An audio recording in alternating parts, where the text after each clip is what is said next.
الحمدللہ رب العالمین والصلاة والسلام علی سید الانبیاء والمرسلین اما بعد فاعوذ باللہ من الشیطان الرجیم بسم اللہ الرحمن الرحیم یا رب لک الحمد کما ینبغی لجلال وجہک وعظیم سلطانک رب اشرح لی صدری ویسر لی امری واحلل عقدۃ من لسانی یفقہوا قولی رب زدنی علما۔ السلام علیکم ورحمۃ اللہ وبرکاتہ۔ پارہ نمبر 24 سورۃ المؤمن، اردو ترجمہ اور تفسیر۔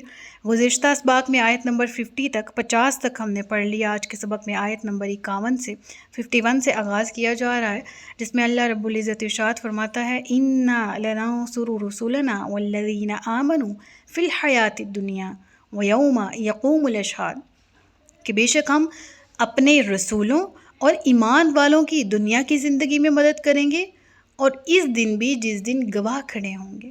یوم لا ينفع الظالمین معذرتهم ولہم اللعنۃ ولہم سوء الدار، جس دن ظالموں کو ان کی معذرت کچھ فائدہ نہ دے گی اور ان کے لیے لعنت ہے اور ان کے لیے برا گھر ہے، برا ٹھکانہ ہے۔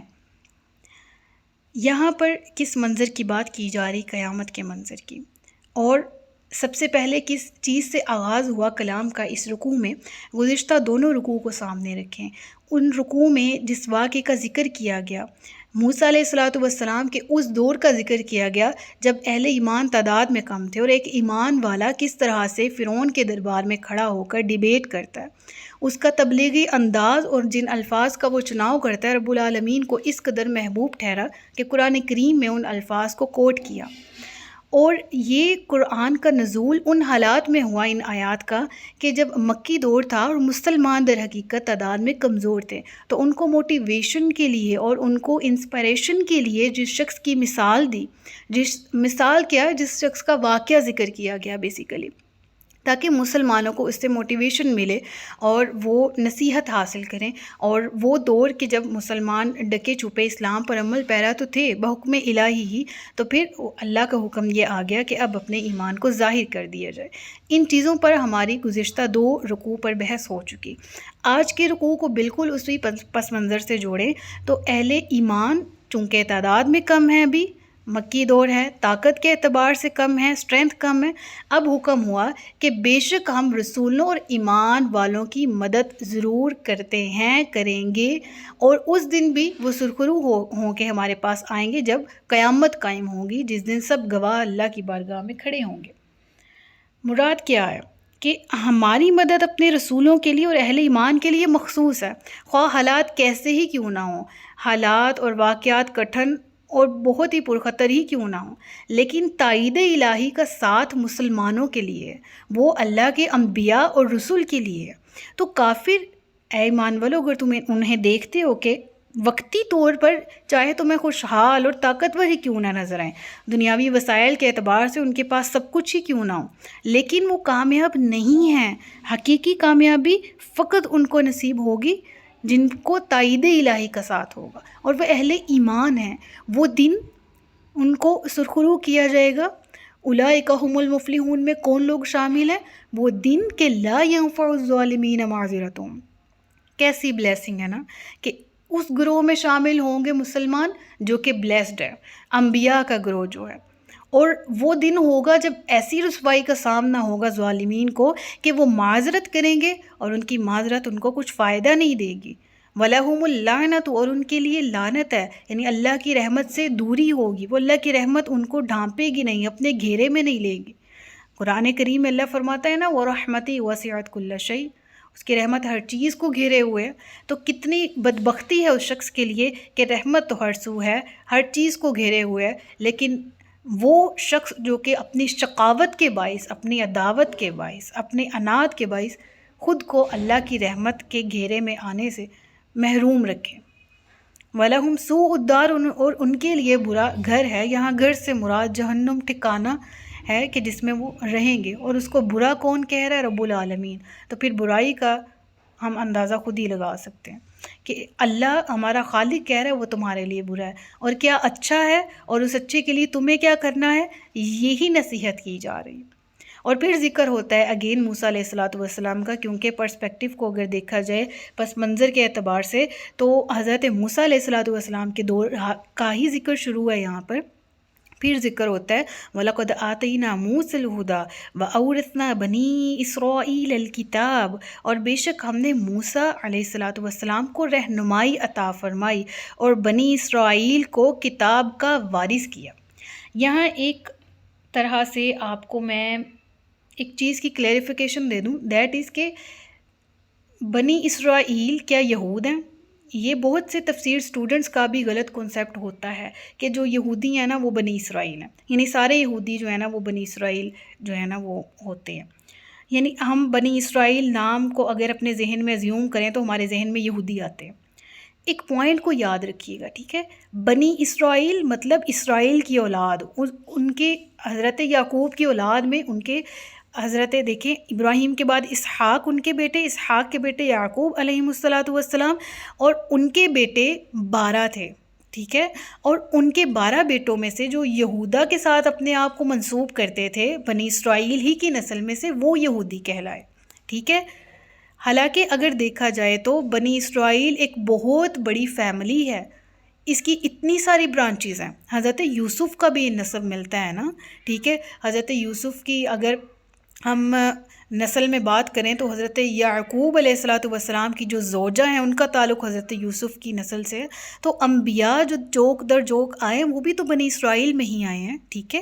تو نوٹ دیٹ کہ ہم لوگ اس چیز کو سمجھیں کہ جو سارے یہودی یہ بگڑے ہوئے جو آج موجود ہیں ہمارے حال میں، تو یہ نسبی اعتبار سے بڑی اونچی ان کا نسب ہے اور یہ جا کے ملتے ہیں، یہ سارے کے سارے جو ہیں یہودی بنی اسرائیل سے تعلق ضرور رکھتے ہیں، لیکن تمام بنی اسرائیل یہودی نہیں ہیں، ٹھیک ہے؟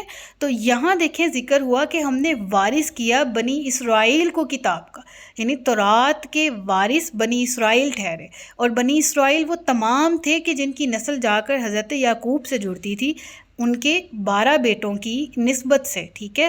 اور وہ 12 کے 12 بیٹوں سے ہی 12 قبائل بنے تھے، ٹھیک ہے؟ اور ان کا ذکر بھی قرآن میں آتا ہے نا، حضرت موسیٰ علیہ السلام نے جب وہ لاٹھی ماری تھی تو تب 12 چشمے جاری ہو گئے تھے، پھر ذکر آتا ہے کہ سمندر دریا میں جب لاٹھی ماری تھی تو 12 ہی رستے نکلے تھے۔ وہ الگ بات ہے کہ اس میں الگ سے ڈیبیٹ کی جا سکتی ہے کیونکہ قرآن میں رستوں کا ذکر ہے، اسپیشل 12 رستوں کا ذکر نہیں ہے۔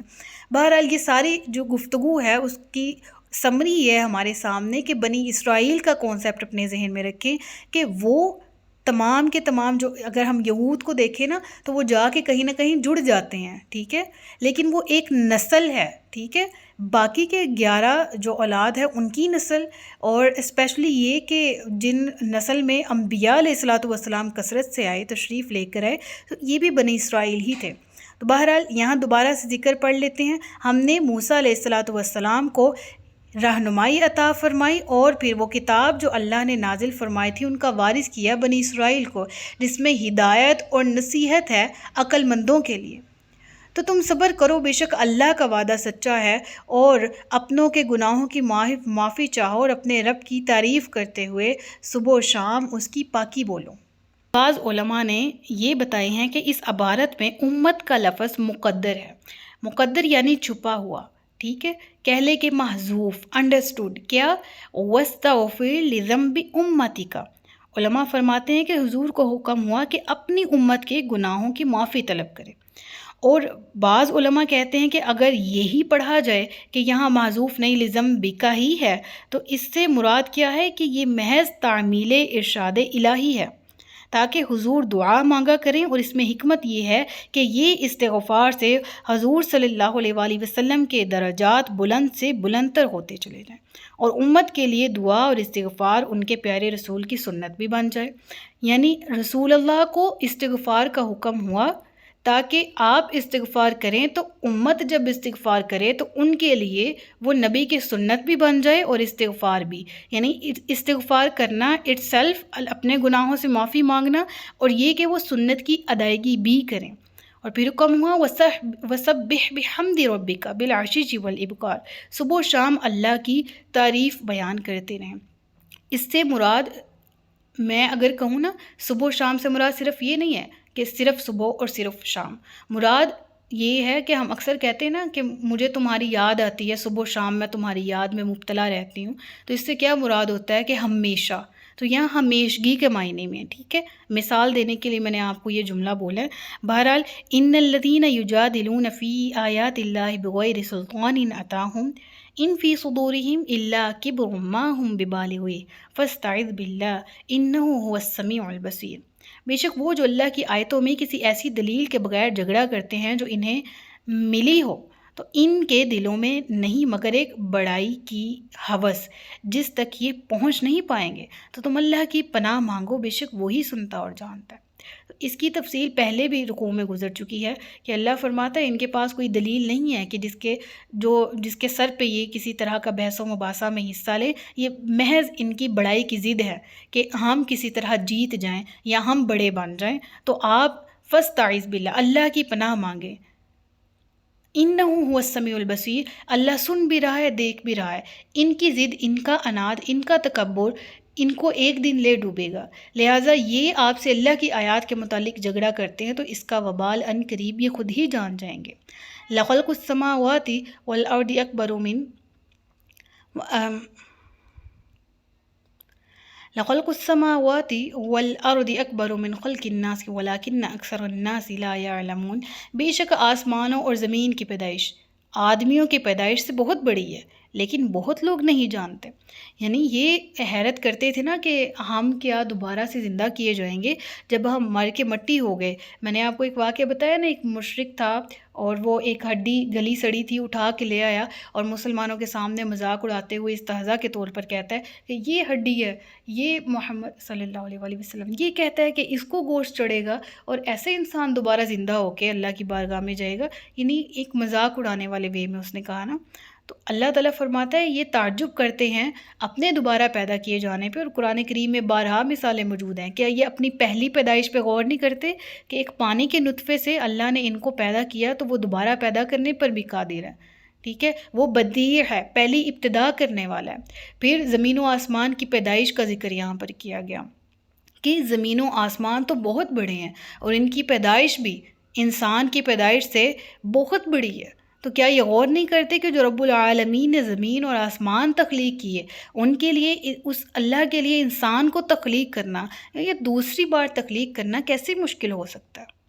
تو بالکل ایسے لوگ جو اپنی آنکھوں کے سامنے دلائل دیکھتے ہیں، نشانیاں دیکھتے ہیں، اور اللہ تعالیٰ فرماتا ہے کہ تمہارے لیے نشانی یہ بھی ہے کہ اللہ آسمان سے پانی نازل کرتا ہے، مردہ زمین کو زندہ کرتا ہے، اور پھر وہ ایک اپنی مدت معینہ تک ہری بھری رہتی ہے اور پھر وہ سوکھ جاتی ہے۔ تو اس سے بھی انسانی زندگی کی مثال بیان کی۔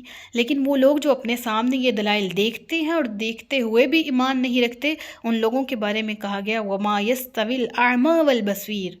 تو یہ اندھے ہیں، اور اندھے اور وہ جو معرفت الہی رکھتے ہوں ان کو بینا کہا گیا، دیکھنے والے کہا گیا۔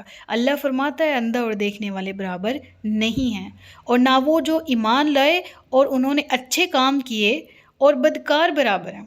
یعنی جس طرح اندھا اور دیکھنے والے ایک جیسے نہیں، ویسے ہی ایمان والے، ایمان کے ساتھ نیک اعمال پلس، ٹھیک ہے، یہ دونوں یعنی نیک عمل کرنے والے ایمان کی حالت میں، یہ اس شخص جیسے نہیں ہیں جو برائی کرنے والا ہے۔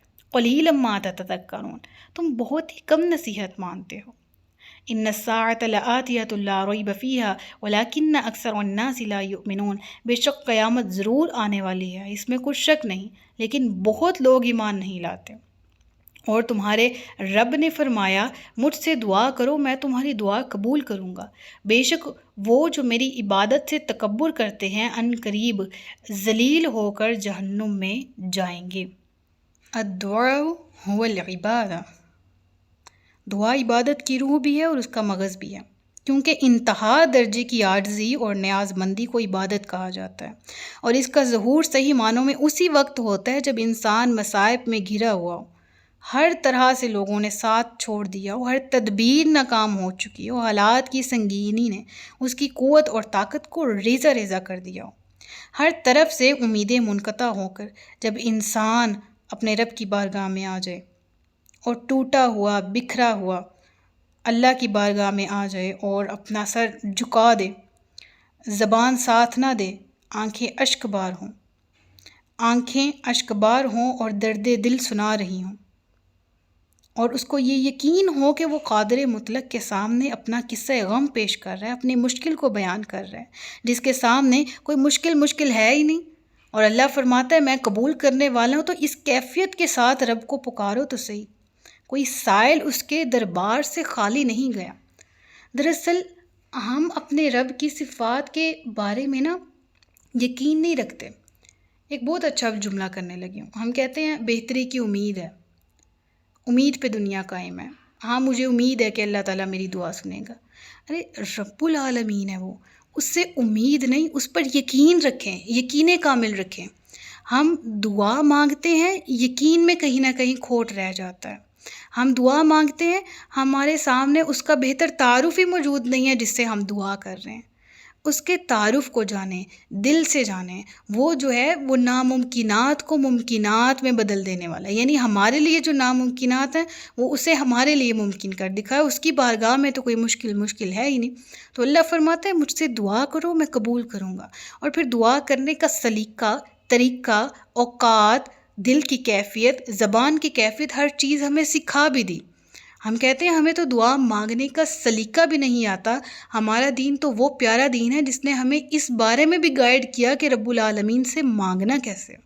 اور پھر زبان، جو بھی زبان ہو، افضل کیا ہے جس زبان، جس طرح پیور عربک لینگویج میں قرآن کریم نازل ہوا تو اسی کے اندر سے قرآن کریم میں جو دعائیں مذکور ہیں، احادیث میں جو دعائیں مذکور ہیں، وہ افضل ہے کہ ان کو مانا جائے۔ لیکن ہر شخص جس کی اپنی زبان، کوئی پشتو بولتا ہے، کوئی سرائکی بولتا ہے، کوئی اردو ہے، کوئی پنجابی، وہ اپنی زبان میں اپنے پروردگار کو پکار رہا ہے، اور اللہ تعالیٰ اس کی پکار کو سننے والا ہے، کیونکہ وہ خالق ہے، وہ کریٹر ہے، وہ جاننے والا ہے دلوں کی کیفیت کو بھی۔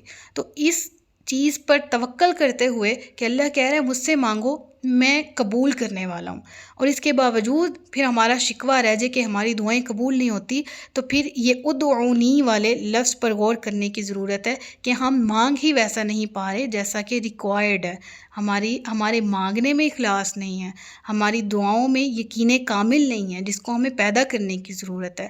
اور پھر ان دعاؤں کی قبولیت کے لیے آیت کے سٹارٹ میں ہی کہا گیا وصبر، صبر بھی ضروری ہے۔ اللہ تبارک و تعالی ہم سب کو ہماری من مانگی مرادیں، نیک اور جائز خواہشات کو پورا کرے، آمین۔ صدق اللہ العلی العظیم و صدق رسولہ النبی الکریم۔ سچ فرمایا اللہ نے جو عظمت والا ہے۔ اپنا بہت سا خیال رکھیے گا، مجھے دعا میں یاد رکھیے گا۔ تاجدار ختم نبوت زندہ باد، پاکستان پائندہ باد۔ السلام علیکم ورحمۃ اللہ وبرکاتہ۔